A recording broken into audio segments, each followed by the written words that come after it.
வருங்கால அரசு பணியாளர்களுக்கு காலை வணக்கம். காலை எழுந்தவுடன் கணக்கு நாள் 5ற்கான விடைகள். 21வது கேள்வி, எத்தனை ஆண்டுகளில் ஒரு குறிப்பிட்ட தொகையானது 12% ஆண்டு வட்டி வீதத்தில் இருமடங்காகும் அப்படின்னு கேட்டிருக்கோம். இதில் பாருங்கள், இந்த மாடல் நம்ம ஏற்கனவே சொல்லியிருக்கோம். இருமடங்காகும், இந்த மாதிரி இத்தனை மடங்காகுது அப்படின்னு சொன்னாலே என்ன பண்ண சொல்லியிருக்கோம் அப்படின்னா, அவங்க சொல்லியிருக்கிற மடங்கிலிருந்து 1 மைனஸ் பண்ணணும். பை எவ்வளோ சதவீதம் இல்லை எத்தனை ஆண்டுகள் எதை கொடுத்தாலும் அந்த நம்பரை என்ன பண்ணிக்கிறோம் அப்படின்னா பையில் போட்டுக்கிறோம். மடங்கிலிருந்து 1 மைனஸ் பண்ணுறோம். அவங்க சொன்ன ஆண்டுகள் ஆனாலும் சதவீதம் ஆனாலும் எதை கொடுத்துருந்தாலும் பையில் 12 இன்ட்டு போட்டு 100, அவ்வளோதான். இப்போ பாருங்கள், 2ல் 1 போயிடுச்சுன்னா 1, அப்போ 1/12 அடிக்க முடியுமான்னு பார்க்குறேன். 4ஆம் வாய்ப்பாடு 3×12 25 100, அப்போ 25/3. 25 3ஆல் வகுத்தோம் அப்படின்னா 8×3 24, மீதி 1 1/3. நம்ம என்ன தப்பு பண்ணிடுவோம்னா 8 ஆண்டுகள் 3 மாதங்கள்னு போட்டுருவோம். இங்கே அந்த மாதிரியான ஆன்சர் இல்லை, அது வரைக்கும் ஓகே. 8 1/3னா இந்த 1/3 கீழே 12 வர்றது மாதிரி மாற்றணும். ஏன் 12 வர மாதிரி மாற்றணும் அப்படின்னா, ஒரு வருஷத்துக்கு மொத்தம் 12 மாதங்கள் அப்படிங்கிறதால. அப்போ எதால் பெருக்குனா 12 வரும்? 4ஆல். கரெக்டானு பாருங்கள். 3×12, அப்போ மேலேயும் 4ஆல் பெருக்குனிங்கன்னா ஒரு நாள் 4. என்ன அர்த்தம்னா 8 ஆண்டுகள் 4 மாதங்கள் அப்படிங்கிறது அர்த்தம். 8 years 4 months. 8 ஆண்டுகள் 4 மாதங்கள் அப்படிங்கிறது தான் இந்த கேள்விக்கான சரியான விடை. 22, the simple interest on a sum after 4 years is 1/5 of the sum. The rate of interest per annum is. 4 ஆண்டுகளுக்கு பிறகு ஒரு தொகைக்கு கிடைக்கும் தனி வட்டியானது அத்தொகையில் 1/5 பங்கு எனில் வட்டி வீதம். அப்போது இன்ட்ரெஸ்ட்டே எவ்வளோன்னு சொல்கிறாங்க அப்படின்னா 1/5. இப்போ உதாரணத்துக்கு அசல் வந்து ₹1 வச்சுக்கோங்களேன், வட்டி 1/5. ஏன்னா அவங்க சொல்லியிருக்கிறது தனி வட்டியை தான். நமக்கு ஃபார்முலா தெரியும், I = PNR/100. அப்போது வட்டியை எவ்வளோ சொல்லிட்டாங்க அப்படின்னா 1/5, அசல் ₹1 தான். எத்தனை ஆண்டுகளுக்கு பிறகு? 4 ஆண்டுகளுக்கு பிறகு. இன்ட்டு R எவ்வளோ, வட்டி வீதம் எவ்வளோங்கிறது தான் கொஷின். பாருங்கள், ஒரு நாள் 4, 25 100, 1 5 5, 5 25, அப்போ 5 இந்த பக்கம் வந்துடும். அப்போ R = 5%. அப்போ வட்டி வீதம் 5%. சரிங்களா? அடுத்தது 23, 6 மாதங்களில் 4% தனி வட்டி வீதத்தில் ரூபாய் 150 தனி வட்டியாக தரக்கூடிய தொகை. அப்போ பாருங்கள், அதே ஃபார்முலா தான். தனி வட்டி ₹150, அசல் எவ்வளோ அப்படிங்கிறது 6, தொகை எவ்வளோ அப்படிங்கிறது தான் கொஷின். அப்போ P தெரியாது. இன்ட்டு என்னங்கிறது என்ன சொல்லியிருக்காங்கன்னா 6 மாதங்கள். ஆண்டுகள் எப்போவுமே எண் எப்போவுமே என்னவாக எடுத்துக்கணும் அப்படின்னா ஆண்டுகளாக எடுத்துக்கணும். 6 மாதம் அப்படின்னா அரை வருஷம். கரெக்டாக? 1/2 இன்ட்டு வட்டி வீதம் எவ்வளோ சொல்லியிருக்காங்கன்னா 4% டிவைடட் பை 100. இந்த 2க்கும் 100க்குலாம் கேன்சல் ஆகாது, ஏன்னா 2 ஏற்கனவே வகத்தில் இருக்குது. அப்போ 2க்கும் 4க்கும் கேன்சல் பண்ணலாம். 1 2 2 4. இந்த 2க்கும் 100க்கும் கேன்சல் பண்ணலாம். 2 10 0 50. அப்போ இந்த 50 இங்கே கொண்டு வரேன். 2 0 இருக்கிறதால 2 0, 5 75. அப்போது அசல் தொகை என்னவாக இருக்கும் அப்படின்னா 7500 இருக்கும்.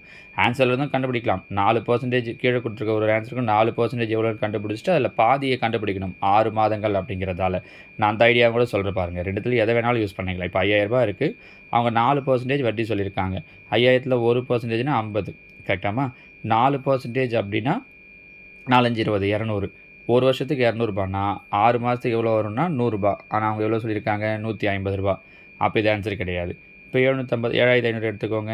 1%னா 75, 4% அப்படின்னா 300. ஒரு வருஷத்துக்கு ₹300. அவங்க கேட்குறது 6 மாதத்துக்கு. அப்போ 300ல் பாதி 150. 150 பாருங்கள். அப்போ ஆன்சர் ஆப்ஷன் பி. இந்த மாதிரியும் சூஸ் பண்ணலாம். எல்லாத்துக்கும் உட்காந்து ஃபார்முலாவில் தான் அப்ளை பண்ணிகிட்டு இருக்கணும் அப்படின்னு கிடையாது. சரிங்களா? அடுத்ததாக 24, ரூபாய் 500 ஆனது 12% தனி வட்டி வீதத்தில் முதலீடு செய்யப்படுகிறது. மற்றொரு குறிப்பிட்ட தொகை 10% தனி வட்டி வீதத்தில் முதலீடு செய்யப்படுகிறது. 2 தொகைகளுக்கும் சேர்த்து 4 ஆண்டுகளுக்கு கிடைக்கும் தனி வட்டி ரூபாய் 480 எனில் இரண்டாவதாக முதலீடு செய்யப்பட்ட தொகை எவ்வளவு? அப்போ பாருங்கள், முதல்ல ₹500 12% தனி வட்டி வீதத்தில் சொல்லிட்டாங்க. அதே எத்தனை வருஷத்துக்கு சொல்லியிருக்காங்க அப்படின்னா 4 வருஷத்துக்கு சொல்லியிருக்காங்க. அப்போ ₹500 12%. பாருங்கள், ₹500 நம்ம 12% எவ்வளோன்னு கண்டுபிடிச்சிட்டோம் அப்படின்னா முடிஞ்சிச்சு. I12 60. அப்போ ₹60 வட்டி. எத்தனை வருஷத்துக்கு அப்படின்னா 4 வருஷத்துக்கு. அப்போ 4 6 24. அப்போ இதுக்கு எவ்வளோ வட்டி கிடைக்குது அப்படின்னா முதல் தொகைக்கு ரூ. 240 வட்டி கிடைக்குது. கரெக்டாக? ரெண்டுத்துக்கும் சேர்த்து கிடைக்கக்கூடிய வட்டி எவ்வளோ சொல்லியிருக்காங்கன்னா ரூ. 480. ஃபஸ்ட் அமௌண்ட்டு, ரெண்டாவதாக போடுற அமௌண்ட்டு ரெண்டுத்துக்கும் சேர்த்து 480. அதில் ஃபஸ்ட் அமௌண்ட்டுக்கு மட்டும் எவ்வளோன்னு தெரிஞ்சிச்சுன்னா 240. அப்போ 480 240 போயிடுச்சுன்னா மீதி 240. ஸோ செகண்ட் அமௌண்ட்டுக்கு கிடைக்கக்கூடிய இன்ட்ரெஸ்ட் 240. அதுக்கு எவ்வளோ பர்சன்டேஜ் வட்டி அப்படின்னு பார்த்தீங்கன்னா 10% வட்டி. சரியா? அப்போது என்ன விஷயம் அப்படின்னா, அவங்க சொல்லியிருக்கிறது ரொம்ப சிம்பிளான விஷயந்தான். நம்ம கன்ஃபியூஸ் பண்ணுறதுக்காக இவ்வளோ பெரிய விஷயமா சொல்லியிருக்காங்க. 10% வட்டியில் எவ்வளோ வட்டி கிடைக்குதுன்னா ரூ. 240 வட்டி கிடைக்குது. அசல் என்னங்கிறது தெரியாது. எத்தனை வருஷத்துக்குன்னா 4 வருஷத்துக்கு. எவ்வளோ பர்சன்டேஜ் அப்படின்னா 10%. இவ்வளோ தான் அவங்க சொல்ல வர்றது. சரிங்களா? பாருங்கள், 0 0 கேன்சல் ஆகிடும். 2 4 2 10. இல்லாட்டி நீங்கள் இன்னும் ஈஸியாக இருக்கணும் அப்படின்னா இந்த 4 இங்கே கேன்சல் பண்ணாமல் ஒரு நாள் 4 6 நாங்க 24 இப்படி கேன்சல் பண்ணிக்கலாம். 60. இந்த 10 இங்கே வந்துடும். அப்போ 10 × 60 600. ஸோ அந்த ரெண்டாவது தொகை என்னவாக இருக்கும் அப்படின்னா ரூ. 600 இருக்கும். முடிஞ்சிச்சு பாருங்கள். சரிங்களா? இந்த மாதிரி போட்டிங்கன்னா இன்னும் ஈஸியாக இருக்கும். அடுத்தது 25. 11 மே 1987 முதல் 10 செப்டம்பர் 1987 வரை ரூபாய் 7300க்கு 5% ஆண்டு தனி வட்டி வீதத்தில் கிடைக்கும் தனி வட்டி தொகை. அப்போ இந்த 2 டேஸுக்கும் நடுவில் இருக்கிற இந்த நாட்கள் எத்தனை அப்படிங்கிறத பார்க்கணும். May June. இப்போ மே 11. மே மாதம் மொத்தம் 31 நாள். 31ல் 11 போயிடுச்சு அப்படின்னா மீதி 20. ஆக்சுவலாக அவங்க என்ன சொல்லியிருக்காங்க அப்படின்னா இங்கிலீஷ் சொல்லும்போது போத் டேஸ் இன்க்ளூடட்னு சொல்லியிருக்காங்க.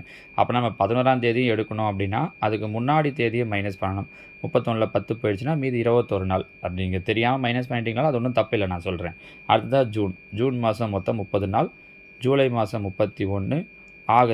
ஆகஸ்ட் ஒரு 31. செப்டம்பர் மாதம் ஒரு 10 தேதி சொல்லியிருக்காங்க. அப்போ பாருங்கள், மொத்தம் ஆட் பண்ணோம் அப்படின்னா 3 3 6 9 10 ஒரு 2 12 மொத்தமாக 123 நாட்கள் வருது. கரெக்டுங்களாம்மா? ஏன்னா அந்த செப்டம்பர் மாதத்தையும் சேர்க்குறோன்னா 123. ஒரு வருஷத்துக்கு மொத்தம் எத்தனை நாட்கள் அப்படின்னு பார்த்தீங்கன்னா 365. சரிங்களா? அப்போ இதில் பார்த்தீங்கன்னா 25வது கேள்வி பாருங்கள். 11 மே 1987 முதல் 10 செப்டம்பர் 1987 வரை ரூபாய் 7300க்கு 5% ஆண்டு தனி வட்டி வீதத்தில் கிடைக்கும் தனி வட்டி தொகை. இங்கிலீஷில் சொல்லும்போது என்ன சொல்லியிருக்காங்கன்னா போத் டேஸ் இன்க்ளூடட், இந்த நாட்களும் சேர்ந்து வரணும் அப்படின்ட்டு. அப்போ மே 11லேருந்து, ஸோ மே மாதம் மொத்தம் 31 நாள்.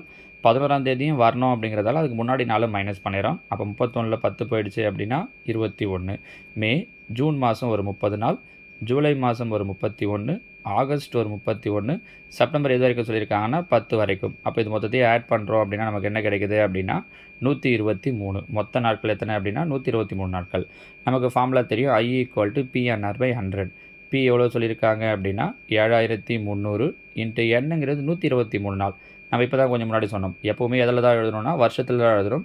அப்போ நாட்களில் கொடுத்துருக்கிறதால பை 365, ஏன்னா ஒரு வருஷத்துக்கு மொத்தம் 365 நாள்ன்றதால இன்ட்டு வட்டி வீதம் எவ்வளோ சொல்லியிருக்காங்கன்னா 5%. ஸோ 5/100 கேன்சல் பண்ண முடியுமான்னு பார்க்குறேன். 0 0 0 0 கேன்சல் ஆகிடும். 73 I73 365. 4 5 5. அப்போ மீதி இருக்கிறது என்ன இருக்குது அப்படின்னா 123.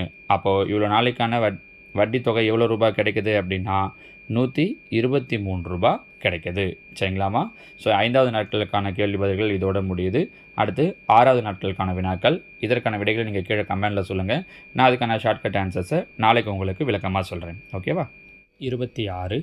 ஒரு பொருளானது ரூபாய் 178க்கு விற்கப்படும் பொழுது 11% நஷ்டம் ஏற்படுகிறது. அப்பொருளுக்கு 11% லாபம் கிடைக்க அது என்ன விலைக்கு விற்கப்பட வேண்டும்? 27வது கேள்வி. 0 மற்றும் 6 மீ போ வா. 28. பின்வரும் இணைகளில் எவை சார்பகா எண்கள்? 16, 62, 18, 25, 21, 35, 23, 92. 29. இரு எண்களின் பெருக்கல் பலன் 1320. அவற்றின் HCF 6 எனில் அவ்விரு எண்களின் LCM என்ன? 30. ரூபாய் 8000ற்கு 15% ஆண்டு வட்டி வீதத்தில் 3 ஆண்டுகளுக்கு கிடைக்கும் கூட்டு வட்டி எவ்வளவு? இந்த 5 கேள்விகளுக்கான ஆன்சரை கீழே கமெண்டில் சொல்லுங்கள். நான் இதுக்கான விளக்கமான விடைகளை நாளைக்கு சொல்கிறேன். ஓகேவா? தேங்க்யூ.